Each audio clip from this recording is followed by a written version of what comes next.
Habiendo analizado la anamnesis de Paula, cefalea, astenia, febrícula, dolor abdominal, vómitos, reflejos osteotendinosos normales y sensibilidad táctil normal, se llegó a la conclusión de un síndrome meningio, más concretamente meningitis.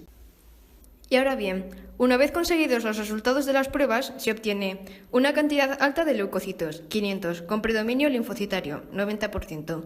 un nivel medio de proteínas, 20 mg por decilitro, así como de glucosa, 50 mg por decilitro, la inexistencia aparente de microorganismos en el LCR, una tinción de Gram negativa y un fondo de ojo normal.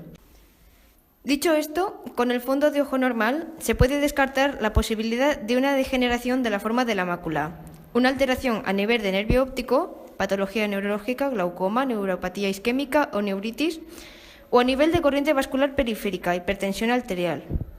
Igualmente, se puede eliminar la hipótesis de un edema de papila, con lo que se deduce la posible inexistencia de una hipertensión intracraneal implicando tumor cerebral o hidrocefalia. En efecto, dado que Paula no aparenta ninguna muestra de incoherencia ni estupor o hiperactividad, es muy poco probable esta opción de hipertensión. Analizando las bacterias que pueden originar meningitis aséptica, cabe destacar las espiroquetas, especialmente meningitis sifilítica, que producen una alteración de estado mental y función neurológica, o por leptospirosis, que implica hiperproteinorraquia. Igualmente tienen cabida las riquecias, meningitis relacionada con el tifus o por erliquiosis, que normalmente producen exantema maculopapular, ataxia en ciertos casos e hiperproteinorraquia.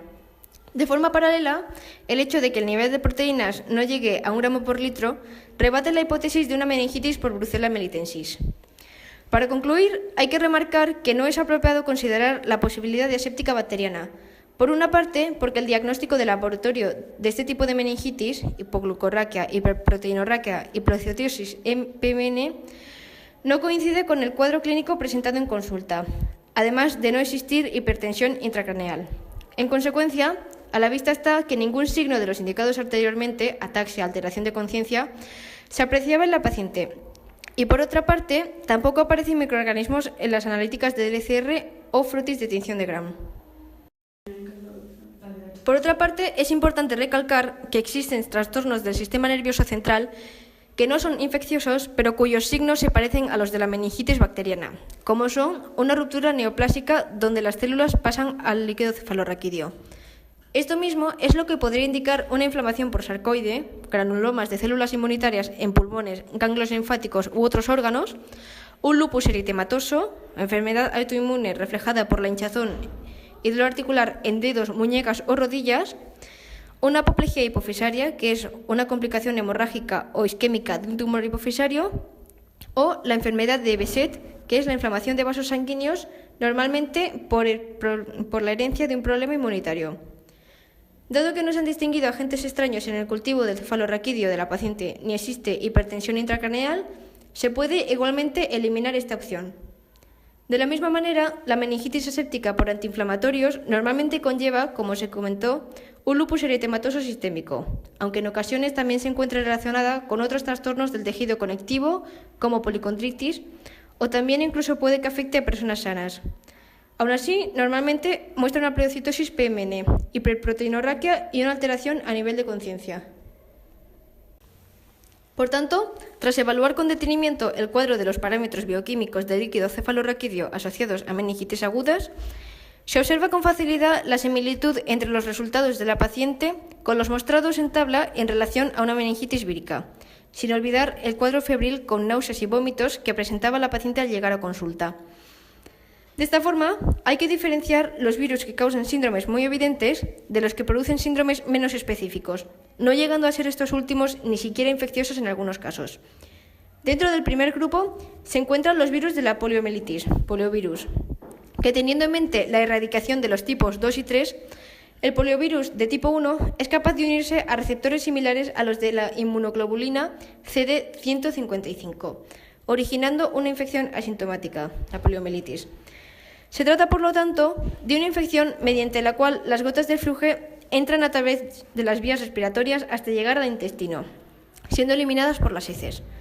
No obstante, estas gotas pueden ser reabsorbidas mediante los capilares hasta llegar al sistema nervioso central, provocando los siguientes síntomas: malestar general, febrícula leve, dolor de cabeza, fatiga, entre otros. Debido a la exactitud de los síntomas mostrados por la paciente, no es conveniente perder de vista este virus monocatenario positivo, capaz de destruir neuronas motoras de la médula espinal. Asimismo, es posible desechar ciertos tipos de poliomielitis. En primera instancia, la abortiva y la atrofia muscular progresiva, ya que se trata de dos infecciones de tipo subclínico, es decir, virus que no afectan al sistema nervioso central, no siendo el caso de Paula. De esta forma, tan solo la poliomielitis paralítica y la no paralítica son tomadas como objeto de estudio, haciendo especial hincapié en la segunda, ya que como nuestro equipo ha determinado, la paciente solo ha de estar una noche en observación antes de marcharse a casa, y por lo tanto no urge la necesidad de realizar más pruebas que determinen una parálisis. A estos dos tipos de patógenos humanos han de añadirse los síntomas de rigidez de cuello y dolor de espalda, incidiendo en la poliomielitis no paralítica, que también muestra un cuadro clínico muy similar al de la paciente y generalmente garantiza una recuperación completa en un margen máximo de 10 días. Paralelamente, el virus de la rabia, cuyo portador sufre parestesias alrededor de la región de contacto con el transmisor, además de inflamación con sensibilidad extrema del encéfalo y resto del sistema nervioso central, congestión vascular, edema cerebral y predominantemente espasmos que derivan en convulsiones y finalmente una parálisis flácida, incluso coma y muerte. Y tercero, el herpes zóster, que se exterioriza con la presencia de anticuerpos e inmunoglobulinas M, no visibles de hecho en el estudio del laboratorio de líquido cefalorraquídeo, así como erupciones maculopapulares o vesículas a las que preceden un dolor neurálgico, una disestesia, alteración en la sensibilidad táctil o hiperalgesia, trastorno de exceso de dicha sensibilidad. Sumado a que estas señas no se observan en la paciente, los casos de contagio de este último virus también han disminuido gracias a la vacunación. Por consiguiente, nuestro equipo de investigación ha llevado a cabo un exhaustivo estudio acerca de los principales tipos de virus que han provocado un aumento de granulocitos, meningitis linfocitaria o aséptica vírica, aislando de acuerdo a este requisito a la familia Picornaviridae, al virus del herpes simple tipo 2, al de la parotiditis, al virus del Nilo occidental, de Epstein-Barr, de la coriomeningitis linfocitaria y citomegalovirus. Dentro de esta variedad, destacar la trascendencia de los picornavirus, poliproteína que abarca a su vez 4 géneros: aptovirus, cardiovirus, rinovirus y enterovirus. Debido a la especificidad con que actúan estos 4 serotipos, es conveniente prescindir de los 2 primeros, ya que tan solo afectan a los animales, siendo los 2 últimos, por tanto, patógenos humanos que se subdividen del 1 al 100 en el caso del rinovirus, mientras que el enterovirus se subclasifica en los siguientes grupos: poliovirus, del 1 al 3, coxsackievirus, A1 a A24, siendo el A23 definido como ecovirus 9. Por otro lado, destacar el coxsackievirus B, tipos del B1 a B6, el ecovirus, donde destacan 31 tipos, y los enterovirus A71 y D68. Dicho esto, se comienza con la inspección del enterovirus, ya que más del 80% de las meningitis linfocitarias de origen vírico están producidas por este agente microbiano de transmisión oral-fecal, 90% en el campo pediátrico. En primer lugar, habiendo analizado anteriormente el poliovirus, el equipo ha vislumbrado otros 2 tipos de virus ARN causantes de pleocitosis linfocitaria en el líquido cefalorraquídeo, es decir, el coxsackievirus de tipo A y B. De forma general, el virus Coxsackie se capta por mucosa faríngea o por cavidad oral, replicándose en el tejido linfático digestivo, pudiendo difundirse al retículo endotelial, así como se transmite por contacto con aire o agua contaminados, especialmente mediante secreción nasal o gotas de flujo. En algunos individuos se produce una segunda viremia desde dicho retículo endotelial, produciéndose una extensión del virus a otros órganos. Los órganos afectados en esta segunda fase dependen del serotipo viral, siendo generalmente las meninges, el cerebro, el músculo esquelético o cardíaco, el pie, el páncreas o el hígado. Así pues, los síntomas de afección son infección del sistema nervioso central, fiebre, pleurodinia, dolor abdominal y cefalea, pero sin tos, y vómitos que se distinguen en el caso de Coxsackie A9, que es el más común en el caso de meningitis asépticas por este patógeno. No obstante, también aparecen otros signos, como el síndrome mano-pie-boca, que implica llagas, así como erupciones, especialmente herpangina, erupción amígdalas y exantemas, ras rojizo, llegando al punto de miocarditis y pericarditis, que chocan con el cuadro de Paula. De la misma manera, la presencia de Coxsackie en el líquido cefalorraquídeo conlleva un aumento de inmunoglobulinas M, que no se pudo distinguir en el examen de laboratorio de este caso. En tercer lugar, cabe destacar el ecovirus como agente etiológico que provoca el 85% de las meningitis asépticas en niños y jóvenes. La circulación de este virus puede presentarse de forma endémica o en brotes epidémicos, provocando a su vez cuadros asintomáticos o febriles. Se trata, por lo tanto, de una categoría perteneciente a la familia de enterovirus humanos, cuya transmisión se lleva a cabo por vía fecal-oral, siendo los más comunes los serotipos 3, 4, 6, 9, 11, 19, 30 y 33. Si se comienza por analizar el serotipo E11, es imprescindible hacer hincapié en la asociación de este con cuadros febriles y gastrointestinales. De ahí los síntomas y signos de vómito, dolor abdominal y malestar general de la paciente. Por su parte, el serotipo 30 provoca un ligero aumento de leucocitos en el líquido cefalorraquídeo y una glucorraquia y proteinorraquia normales, datos análogos a los resultados del informe de la paciente. Finalmente, es posible descartar el serotipo 33 debido a que su composición presenta ARN monocatenario y una leucocitosis en el líquido cefalorraquídeo, 90% por polimorfonucleares. No obstante, es preciso contar con un mayor número de pruebas con el fin de determinar con exactitud el tipo serológico causante de la meningitis aséptica de la paciente, como por ejemplo la tipificación molecular de la cepa o contrarrestando el efecto citopático sobre el cultivo mediante el uso de un antisuero específico. En lo que a los enterovirus 71 y 68 respecta, es conveniente incluirlos dentro de la familia Picornaviridae, ya que estos pueden llegar a provocar enfermedades neurológicas, entre las que se encuentra la meningitis. Sin embargo, el equipo ha descartado por completo la posibilidad de que se trate uno de estos patógenos, ya que se registra un mayor número de casos en pacientes inmunodeprimidos o que presentan cuadros de infección respiratoria,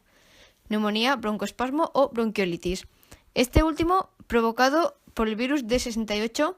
que por otra parte se distribuye principalmente por América del Norte. Finalmente, es necesario mencionar el parecovirus a la hora de completar el cuadro de enterovirus humano. Las infecciones por dicho virus están empezando a ser ampliamente descritas en niños en todo el mundo. Los genotipos más conocidos son el 1 y el 2, que se han asociado con infecciones respiratorias leves y gastroenteritis. No obstante, resulta sencillo descartar este tipo de agente en la paciente, ya que se registra mayoritariamente en casos que conciernen a niños menores de 3 años. Una vez completado el puzzle enterovírico, nuestro equipo ha mencionado a comienzos de la redacción el rinovirus como patógeno humano causante de la meningitis aséptica, destacando 100 serogrupos que llegan a originar tal inflamación. A pesar de este dato, es conveniente resaltar asimismo que se trata del agente causal más común de las infecciones respiratorias de vías altas, tanto en niños como en adultos. Por esta razón, se desecha tal hipótesis, ya que la paciente no presenta ningún cuadro de infección respiratoria. Dicho esto, se concluye la investigación con el descarte del virus del Nilo occidental, el herpes simple tipo 2 y la parotiditis, ya que el primero de los casos no presenta síntoma alguno a lo largo de su replicación en el organismo, mientras que la paciente sí que presenta síntomas y signos, sumado a que el estudio del líquido cefalorraquídeo muestra pleocitosis PMN. En el caso de los dos últimos, se mencionaba en la primera parte del diagnóstico la forma regular del rostro de la paciente, excluyendo la inflamación de las parótidas, y por último, la ausencia de úlceras bucales y ampollas febriles. En relación al virus de Epstein-Barr, una meningitis relacionada con este mismo requiere unos antecedentes de mononucleosis anteriores, que por su parte no constan en el historial clínico.